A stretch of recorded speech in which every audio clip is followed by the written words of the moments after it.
warm? A little warm? All right, we'll get moving. Let's get this shindig moving.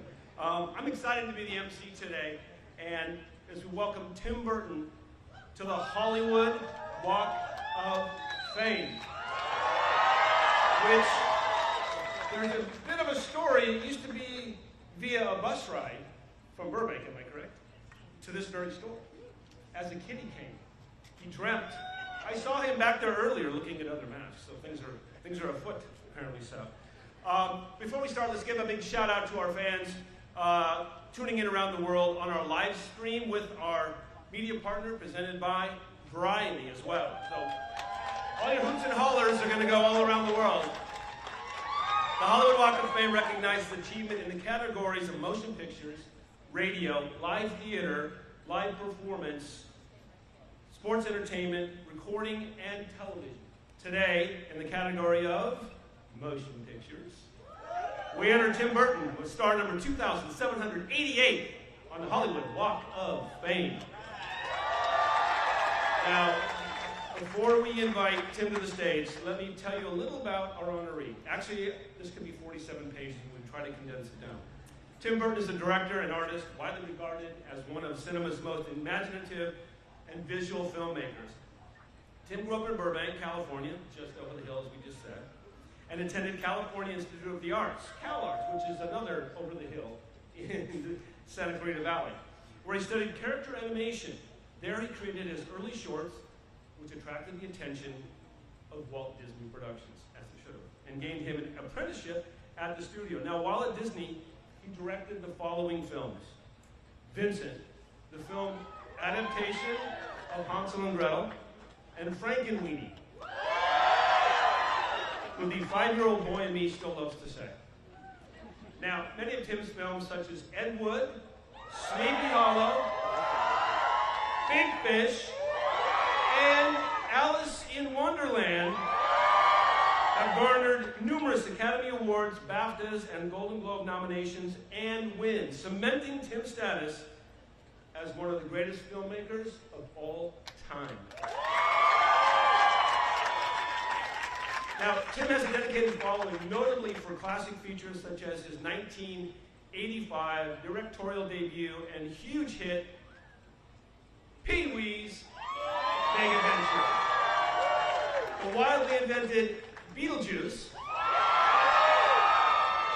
and the action blockbusters Batman and its follow-up Batman Returns. So the cool thing here is, though, one of Tim's probably greatest industry achievements is helping to reinvigorate the stop-motion industry, starting with his 1993 creation and cult classic, Tim Burton's The Nightmare Before Christmas, followed by 2005's Corpse Bride and 2012's Frankenweenie. The latter two, both Academy Award and BAFTA-nominated films. Arguably, however, his most beloved film is the 1990 romantic fantasy film called Edward Scissorhands, which he directed, co-wrote, and produced. Most recently, Tim has received international acclaim for his work on the hit TV series Wednesday, which my daughter last night told me she loves. She's 30 and she watches it. And his film Beetlejuice, the highly anticipated sequel to his 1988 feature Beetlejuice, which opens in cinemas nationwide this Friday. Please help me welcome to the stage our newest Walk of Famer, the one, the only, Mr. Tim Burton.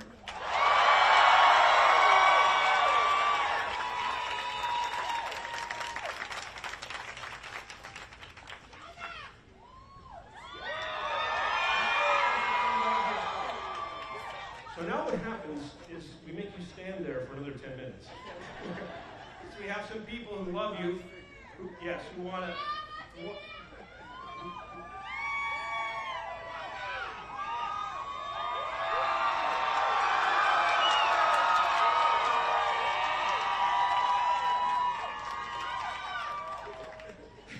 He's like enough already.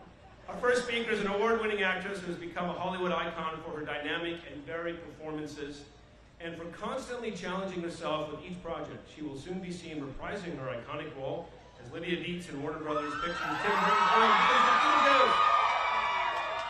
This long-awaited sequel to the cult classic marks their 4th collaboration. Now you've seen her in Martin Scorsese's The Age of Innocence. She is currently in production on the final season of some small series. You know, we hope it gets some traction. It's called Stranger Things. Please welcome to the stage Walk of Famer Winona Ryder.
And he gives them their dignity. His heroes are the very outcasts that he loves. So we've been traveling all over the place promoting Beetlejuice, and I have been asked so many times what it's like to work with Tim, and it's actually, to describe it is actually kind of hard. To work with Tim is like being invited to wander through his heart and imagination. It's the ultimate cathedral and one of my most cherished and sacred places to be, and I am eternally grateful for the time that I've spent there. And on a personal note, Tim, your friendship has been such an enormous gift. When I met you, I was a weird kid. And I know. You affirmed my voice, you reinforced my confidence to be myself, to go against the tides of conformity. Your creative inclusiveness showed me what true artistic collaboration looked like. And in other words, you made being a weird girl not just okay, but something to celebrate and even kind of cool. And you carried that torch for us weirdos everywhere, making us all feel seen and valued. Congratulations, I love you so much.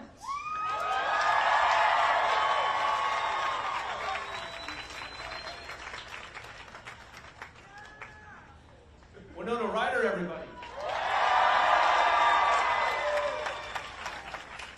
Now, before we bring up our next speaker, we have a couple of friends of yours who are here to celebrate you. You have friends. You have many friends.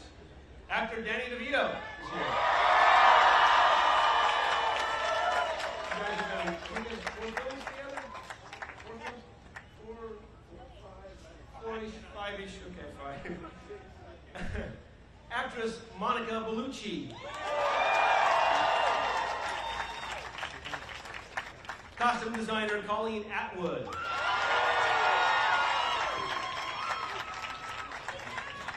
Actor Deep Roy.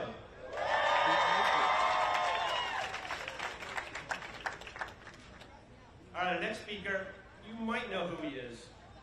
He's an accomplished actor, known for his powerful performances on screen. Now, throughout his career, he's received multiple awards, including Oscars, Golden Globes, Emmys, among many others, in one of Hollywood's greatest collaborations of all time. I see you smiling there. He has worked with Tim 5 times, beginning with the beloved classic Beetlejuice. Now, their work continued on the blockbusters Batman and Batman Returns, Walt Disney Studios' Dumbo, and now Beetlejuice. Welcome, Walk of Famer, Michael Keaton.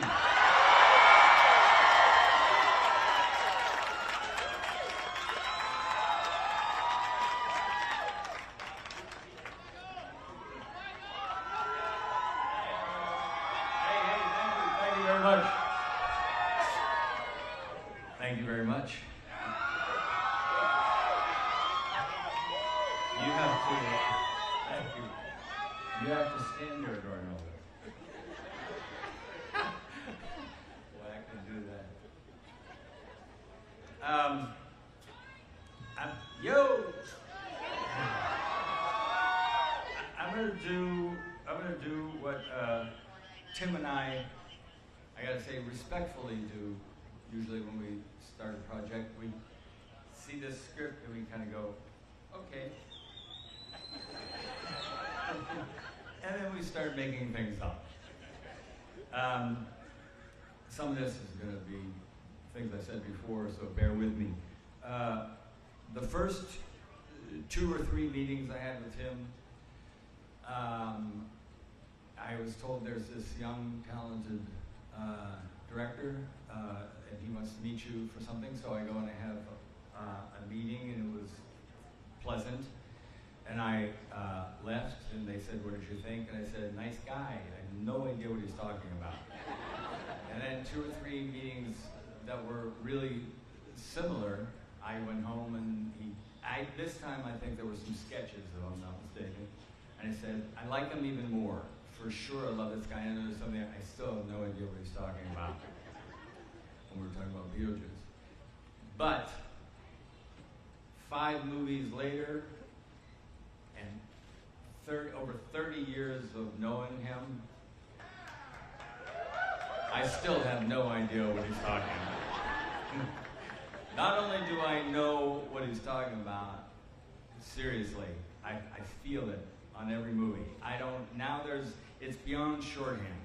So when I hear Winona and other people use this word, weird, well, then count me in, because I feel really, really comfortable around this guy working with him. It's just a joy. I vividly remember the first day walking on the set of Beetlejuice, and I had some ideas that I thought might work, and I was in the wardrobe and everything, and Tim hadn't even, and I had never even rehearsed anything. I remember it so clearly, and then walking on thinking, well, I hope this works, and then Tim giving me kind of a brief tour of the sets, which, to say it was, like, first of all, you walk in and you go, shrunken heads, okay, shrunken heads, you go, all right. And then you see these remarkable, beautiful sets, and it didn't take me very long to feel really, really comfortable, and it's been like that ever since. It just feels good to be around art, and to be a part of it is rare, and it's an experience I get to have every time I'm on a set with Tim. I mean, when you think there were these 2 young guys, this kid from Burbank and me, really getting away with something that no one quite knew what we were doing, and then you bring into the mix the great Winona, who's as sweet as can be, and talented, and my pal Catherine, and the rest of the cast, and it just always got better. So, I'm sorry, I'm going to read here a little bit. But, the openness, Danny will tell you this, the openness that he has to creativity. A lot of times there are directors who are threatened or insecure. He's never been like that, at least in my experience. There's just an openness to ideas and creativity. So there's also this wonderful lack of pretension. In fact, in this second one, and even in the first one, Tim actually comments on the pretentiousness of some art. And you always think back and say, well, did they say that? Did they, this thing of thinking outside the box or being different, or being not the usual, did they say that about the surrealists and the cubists? I'm sure they did. And this guy, when it comes to film, is in that world to me. He's right there. I just wanted to finish here in a minute by talking about the whole Batman thing, He hands me a script and says, please read this and tell me what you think. Now, this is after Beetlejuice, after that performance, after that type of movie. And he says to the studio, I want that guy. And never to this day understand this why anyone even cared. But the uproar, you know, you would have thought we were being invaded. You know, it was unbelievable. The press went crazy, but he stuck by me. And the guts it took for him to make that decision, will always be special to me, obviously. But also, you bet. But also, what that spawned, you know? There are a lot of people making a lot of money out there with their superhero movies because of his choice and his vision of what those movies can be, because he changed everything. I've said it 100 times, but it's true. So, true. The man's a genre unto himself, and you know, I'll just say this. Who would have thought when I showed up with this guy from right over there in Burbank and me from this little town in Pennsylvania with these ideas would have ever created this and come to this moment?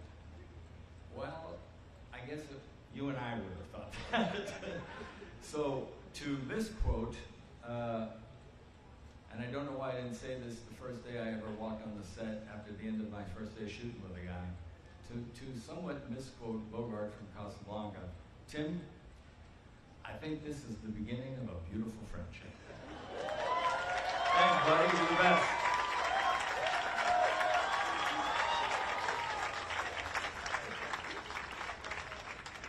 Michael Keaton, everybody.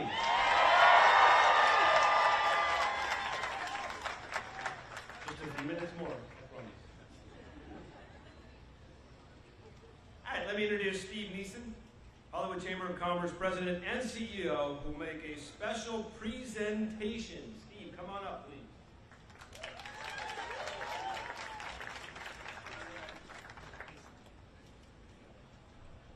Thank you, Tony. Welcome, Tim. My name is Steve Neeson. I'm the President and CEO of the Hollywood Chamber of Commerce. We have been administering the Walk of Fame for over 60 years. This one is particularly cool because it really brings a life full circle. Tony mentioned earlier that you used to come here, and you told me you used to come here as a kid, and now your name is going to be stuck in the sidewalk forever in front of this store. And new generations of kids will come, they'll see Tim Burton's star and this store, and they will be similarly inspired. So this is a great day for us. By the way, before I get on to the business of the business at hand, this is being live streamed. I hope those who are watching on live stream can see and sense this is a big, boisterous crowd, so thank you once again.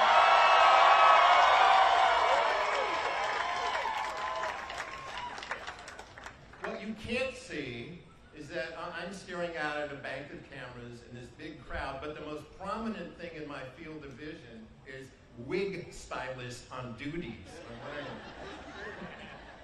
I don't know if that's a message for either of us. All right. This is a street of dreams and aspirations and incredible creativity. And 2,787 stars have preceded you. We're about to add one more onto this pantheon. But in addition to being a street of incredible innovation, it's also a real place. Hollywood is a real place in the city of LA. We have shopkeepers and restaurants and people who live here and work here. We have an ambulance passing by right now. And on behalf of the city of Los Angeles and on behalf of City Council member Hugo Soto Martinez, we would like to present you, Tim, with a resolution from the city of Los Angeles. So here we go.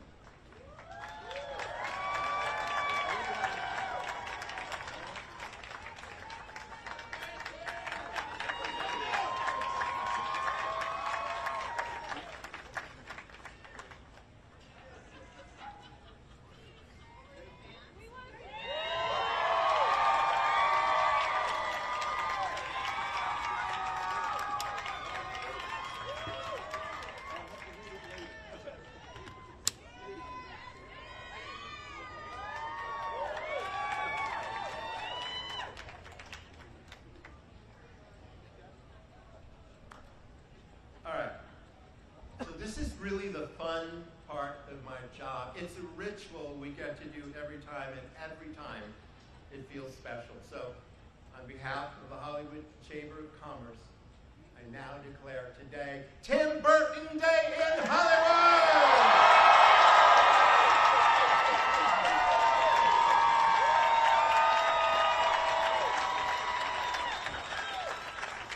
The mic is yours. Thank you so much.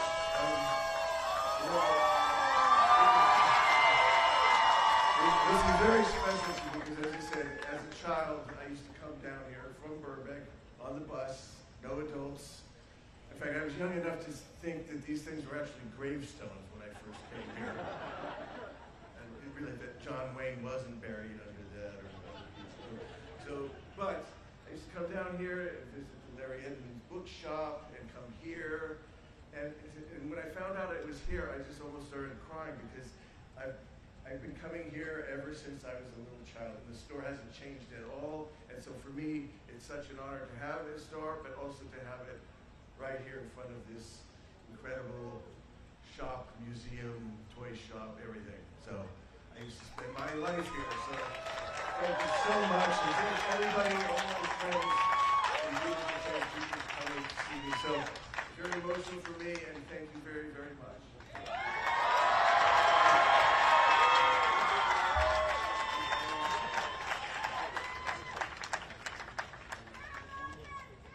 Okay, here's the big moment. Are you ready to unveil the star?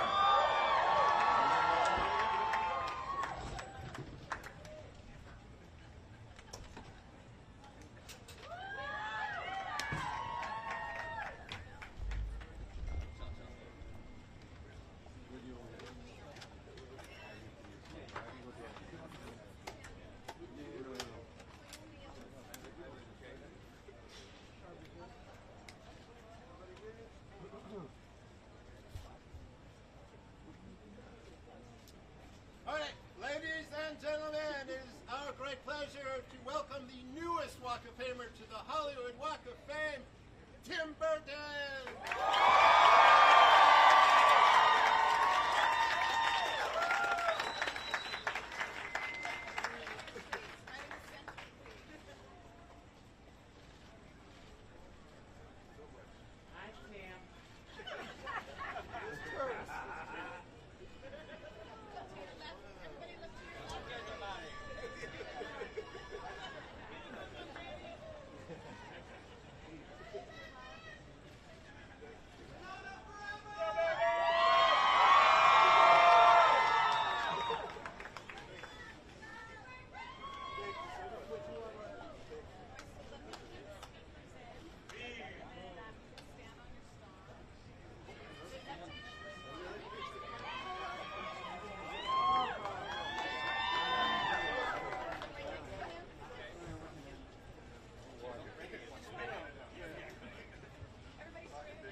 Right in the middle, guys. Right here, right here. Right in the middle. Ladies and gentlemen.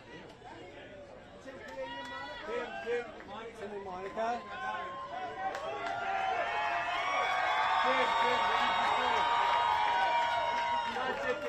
Tim. Touch it. Touch it. Touch it.